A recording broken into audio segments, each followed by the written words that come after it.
দেশের লোক তো গরিব, প্রধানত এটি তার মূল কারণ ছিল যে দেশের লোকের অবস্থা যতদিন পরিবর্তন করো ততদিন আমিও নিজে অত বিলাসিতা পছন্দ করি না আর কি। মানে আমার ছেলেদেরও কোনো সময় কোনো রকম বেশি কাপড় চোপড় সে পছন্দ করতো না। আমরা সবসময় রেশনের চালই খাই, সবসময় চাল।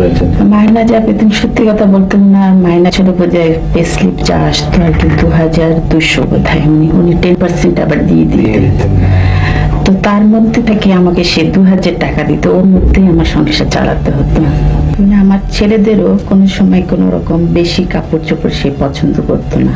মরহুম প্রেসিডেন্ট সাহেব তোমার আব্বার, আমরা বঙ্গভবনের দর্জিকে জিজ্ঞেস করেছিলাম, বলেছে যে ওখান থেকে এসে অনেক কাপড় চোপড় ছোট করে তোমাদের জন্য বানাতো দর্জি।